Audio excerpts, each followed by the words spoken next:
Hi every one, நம்ம பார்க்குறது LG washing machine தான். அதாவது ஃப்ரண்ட் லோடு. அது ஃப்ரண்ட் லோடு, இது இன்வெர்டர் டைப்பு. இது நம்மக்கிட்ட ப்ராப்ளம் வந்திருக்கு. என்னென்ன ப்ராப்ளம் பார்த்தீங்கன்னா, ஸ்டார்ட் பட்டன் ஒர்க் ஆகலை. ஓகேங்களா? வேறு எந்த பட்டன், அதாவது டெம்பரேச்சர், ஸ்பின்னு எது வச்சாலும் ஒர்க் ஆகுது. பட் ஸ்டார்ட் பட்டன் மட்டும் ஒர்க் ஆகலை. அதுதான் நம்மக்கிட்ட கம்ப்ளைண்ட் வந்திருக்கு. ஸோ அதை தான் கிளியர் பண்ணி கொடுக்க போகிறோம். இந்த வீடியோ வந்து ரொம்ப பேருக்கு யூஸ்ஃபுல்லாக இருக்கும். லாஸ்ட் வரைக்கும் பாருங்கள். இப்போ பார்த்தீங்கன்னா ஆன் பண்ணிட்டேன். ஏன்னா இப்போ நம்மக்கிட்ட ஃபுல் வயரிங் கிட்ட இல்லாதனால எரர் வருது, ப்ரெஷர் சென்சரு. பட் இருந்தாலும் நம்ம அப்படியே கூட செக் பண்ணி கொடுக்க முடியும். ஏன்னா நம்மளுக்கு தேவையில்லை வயர் கிட்டு. இப்போ டெம்பரேச்சர் நான் டச் பண்ணும்போது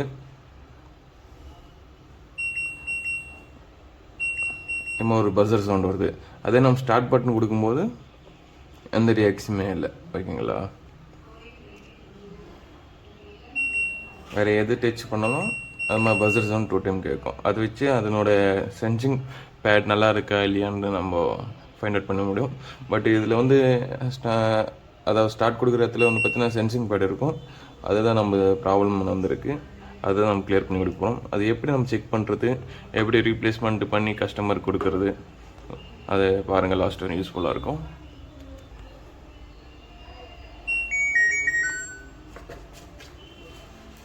இது பார்த்தீங்கன்னா இன்வெர்டர் டைப்பு. இது ஐபிஎம் இருக்கும்.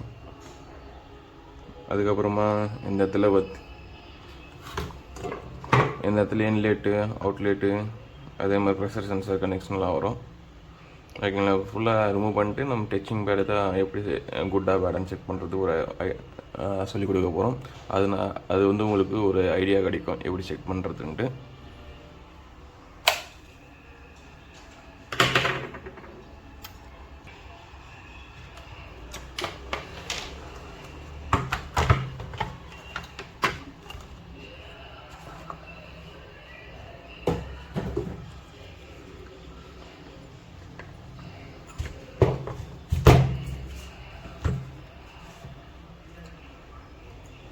ஸோ இப்போ பாருங்கள், இதுதான் எல்ஜியோட ஃபுல் போர்டு. இது பார்த்திங்கன்னா கண்ட்ரோல் போர்டு வரும். இது பார்த்திங்கன்னா பவர் போர்டு. நம்மளுக்கு இப்போது கண்ட்ரோல் போர்டில் தான் ப்ராப்ளம். ஓகேங்களா? இது டச் பேடில் தான் ப்ராப்ளம் இருக்குது. அதனால தான் நம்ம வேலை செய்யலை. மோஸ்ட்லி டச் பேட் நல்லா இருக்கா இல்லையா, நீ எப்படி ஃபைண்ட் அவுட் மல்டிமீட் செக் பண்ணுறதுன்னு உங்களுக்கு சொல்லி தர போகிறோம். மல்டிமீட்டரில் எப்படி செக் பண்ணுறதுன்ட்டு. இது பார்த்திங்கன்னா கண்டினியூட் மோடு வச்சுருங்க. ஓகேங்களா? கண்டினியூட் மோடு வச்சுட்டிங்கன்னா பஸர் சவுண்ட் வரும். இப்போ பார்த்திங்கன்னா இந்த டச்சிங் பேடெல்லாம் குட்டாக இருக்குது. இதெல்லாம் நம்ம ரெண்டு வச்சு செக் பண்ணும்போது பஸர் சவுண்ட் வரும். ஓகேங்களா?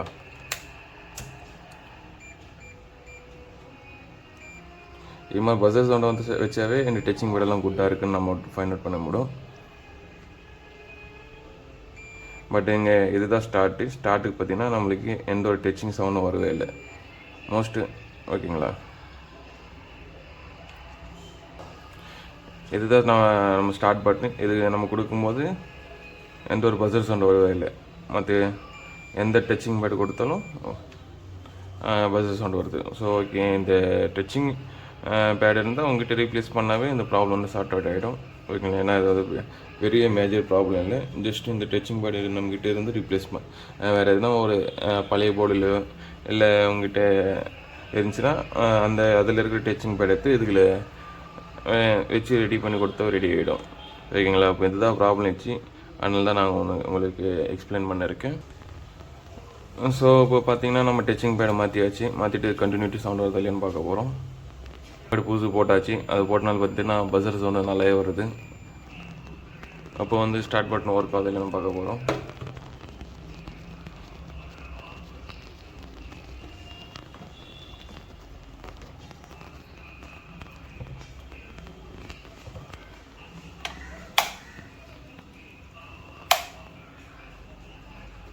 சேஞ்ச் பண்ணியாச்சு. சேஞ்ச் பண்ணிட்டு இப்போ டெஸ்ட் பண்ண போகிறோம் ஒர்க் ஆகுது இல்லையான்னு பார்த்தீங்கன்னா. ஸோ ஸ்டார்ட் கொடுத்தேன்.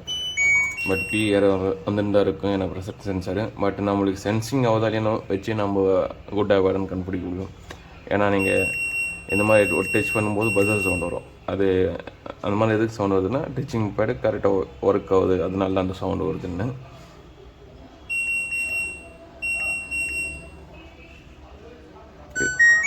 இப்போ பார்த்திஷன் கரெக்ட் ஆகுது. ஏன்னா மோஸ்ட்லி எத்தனை நாள் இந்த பிரச்சனை வருது பார்த்திங்கன்னா, இந்த டச்சிங் பேடோட சென்சிவிட்டி கம்மியாச்சுன்னா இந்த ப்ராப்ளம் வருது. அதனால் நீங்கள் அந்த டச்சிங் பேட் சேஞ்ச் பண்ணால் போதும் இந்த ப்ராப்ளம் சார்ட் அவுட் ஆகிடும்.